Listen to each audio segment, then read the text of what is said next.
Perkenalkan, nama saya Putu Ayu Amarta Asrianti, NPM 193212111169. Di sini saya akan bertanya kepada kelompok 3, apa kelemahan pemasaran melalui media sosial dan bagaimanakah cara perusahaan menyikapi hal tersebut? Sekian, terima kasih. Saya akan menjawab pertanyaan dari Ayu Amarta, yaitu kelemahan dari pemasaran menggunakan media sosial. Yang pertama, kurangnya kepercayaan dari pelanggan. Pemasaran menggunakan media sosial memang sangat mudah untuk menjangkau calon konsumen. Namun, karena antar pebisnis dan calon konsumen tidak bertemu secara langsung, hal itu menjadikan kurangnya kepercayaan dari calon pelanggan tersebut. Karena konsumen tidak dapat secara langsung melihat produk yang ingin dibeli. 2. Pesaing cukup ketat. Banyak pelaku usaha memanfaatkan media sosial sebagai media pemasaran karena aksesnya yang mudah dan biaya yang terjangkau. Dengan begitu, pemanfaatan sosial media pemasaran sangatlah banyak sehingga terjadi persaingan yang sangat ketat antara pelaku usaha. 3. Rentan kesalahan teknis. Pemasaran menggunakan media sosial sangat bergantung pada teknologi, sehingga sangat rentan terhadap kesalahan teknis. Untuk itu, sebagai pengguna teknologi yang makin maju, tidak bisa percaya begitu saja. Harus teliti untuk meminimalisir kesalahan yang besar.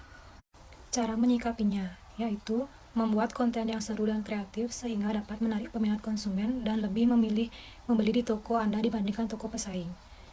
Yang kedua, menggunakan influencer. Selain menyajikan konten yang bermutu, menggunakan influencer juga bisa digunakan untuk menarik banyak pembeli dan menambah pengikut di media sosial. Yang ketiga, lebih teliti dalam mengemas dan melihat produk yang dibeli oleh konsumen sehingga konsumen puas dalam membeli produk dan percaya pada usaha Anda. Baik, sekian jawaban dari saya. Semoga jawabannya bisa diterima. Terima kasih. Perkenalkan, nama saya Nikita Sinta Rismayanti, NPM 19321211517 dari kelompok 8, ingin bertanya kepada kelompok 3. Inovasi apa saja yang sudah dilakukan perusahaan untuk mendukung strategi pemasaran dalam meningkatkan penjualan masker handmade melalui sosial media? Sekian pertanyaan dari saya, terima kasih. Saya akan menjawab pertanyaan dari Sinta Rismayanti. Inovasi yang sudah dilakukan oleh Mista Beauty dalam strategi pemasarannya yaitu dari sisi produk, Mista Beauty yang awalnya hanya memiliki 3 varian masker organik, sekarang sudah menambah varian maskernya menjadi 11 varian. Selain masker organik, Mista Beauty juga menambah koleksi produk barunya, seperti Rose Water yang dapat digunakan sebagai face mist yang mampu menyegarkan kulit wajah, dan Gelatin Mask yang bermanfaat untuk mengangkat sel kulit mati. Selain itu, dari segi kemasan, Mista Beauty selalu berinovasi dengan mengubah stiker pada kemasan masker yang didesain dengan tampilan yang menarik. Inovasi yang dilakukan oleh Mista Beauty dapat dikatakan berhasil karena dengan menciptakan varian produk baru, semakin banyak pula pelanggan yang tertarik untuk membeli karena setiap konsumen memiliki kebutuhan yang berbeda-beda. Sekian jawaban dari saya, semoga bisa diterima. Terima kasih. Perkenalkan, nama saya Asep Ardana Pancamukti, NPM 193212144 dari kelompok 8 ingin bertanya.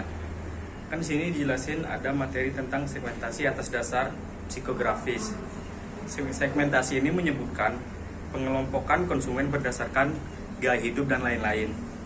Bagaimana cara kalian menentukan atau mengklasifikasikan kelompok pada konsumen tersebut pada saat melakukan social media marketing activity? Terima kasih. Saya Nikada Iwinka Putri, NPM 19321212205. Saya akan menjawab pertanyaan dari Asep Ardana Pancamukti. Terdapat beberapa cara dalam memperoleh data psikografis, di antaranya yang pertama yaitu survei. Survei dilakukan dengan membuat suatu pertanyaan tertutup untuk para responden agar preferensi dari mereka bisa dilihat secara lebih jelas. Yang kedua yaitu wawancara.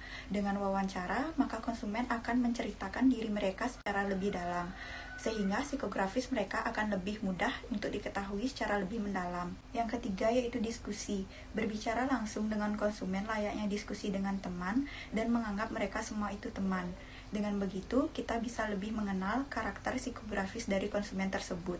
Semua cara itu bisa dilakukan dengan menggunakan fitur-fitur yang tersedia, khususnya pada platform sosial media marketing Instagram, seperti DM, Story Instagram, live streaming, Reel, dan lainnya. Serta masih banyak lagi fitur-fitur yang tersedia yang bisa digunakan dalam media sosial marketing activities guna mengetahui karakteristik dari segmentasi psikografis konsumen kita. Jadi sekian jawaban dari saya, semoga diterima.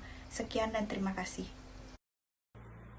Perkenalkan, nama saya Igede Budiastawa dari kelompok 8, ingin bertanya kepada kelompok 3. Yaitu pertanyaan saya, bagaimana cara meyakinkan customer yang belum tahu akan produk tersebut untuk percaya atau memiliki rasa ingin membeli pada produk tersebut.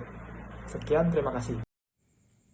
Saya Cahayudura, MP491, akan menjawab pertanyaan dari Budi Astawa, yaitu bagaimana cara meyakinkan keunggulan produk kepada customer yang belum tahu akan produk agar bisa percaya dan memiliki rasa ingin membeli produk tersebut. Miss Sada Beauty sering mengadakan giveaway produknya selama 6 bulan sekali, yang dimana hal tersebut dapat menarik minat dari calon-calon customer yang belum pernah memakai produk Miss Sada Beauty untuk mendapat kesempatan mencoba produknya jika menangkan giveaway gratis. Serta Miss Sada Beauty kerap mengadakan game dadakan yang berhadiah masker atau produk lain dari Miss Sada Beauty secara gratis. Miss Sada Beauty juga mempromosikan produknya dengan konten-konten yang menarik, di mana hal tersebut dapat memikat customer untuk membeli produk dari Miss Sada Beauty. Baik, perkenalkan, nama saya Hendra Firdansya, NPM 1932121615. Di sini saya akan bertanya kepada kelompok 3. Seperti yang ada di penjelasan bahwa funnel marketing adalah salah satu strategi dari perusahaan untuk menggait konsumen. Pertanyaan saya, bagaimana perusahaan memiliki strategi untuk meningkatkan awareness kepada cold market atau yang belum mengetahui akan produk yang akan dijual menjadi hot market, atau orang yang sudah tahu akan produk yang dijual dan siap membeli, dan selanjutnya bisa melakukan repeat order seterusnya. Tolong dijelaskan secara umumnya saja. Terima kasih. Baik, terima kasih atas waktunya. Perkenalkan, saya Kade Indah Purwaningsih, NPM 1932121556. Di sini saya izin menjawab pertanyaan dari Hendra. Jadi ada beberapa hal yang harus dilakukan dalam melakukan dan membangun awareness agar sebuah brand atau produk itu semakin dikenal guna untuk meningkatkan penjualan produk tersebut. Jadi ada beberapa tips. Yang pertama itu dengan membuat nama, logo, dan tagline yang unik. Memilih nama merek yang mudah diingat, gampang disebutkan, serta didukung dengan logo yang memiliki warna yang menarik.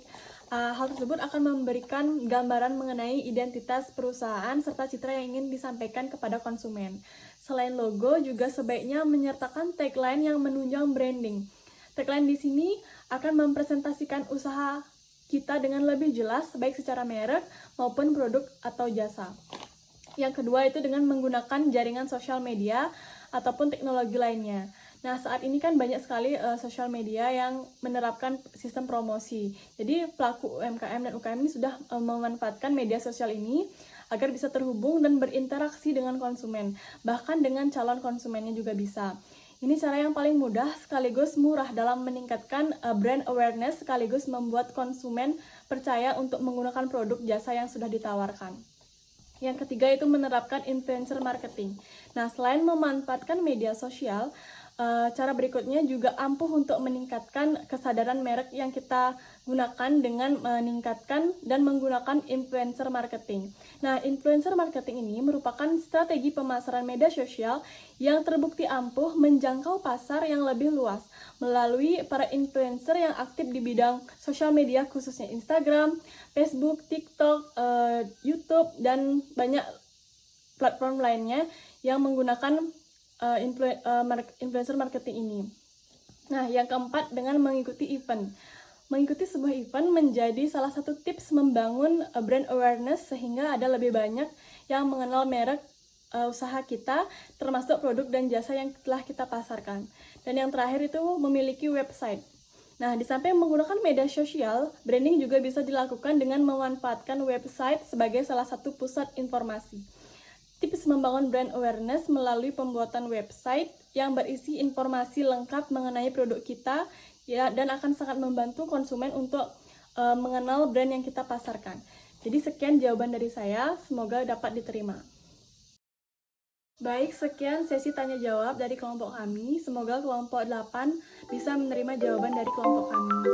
Apabila ada kesalahan kata, kami mohon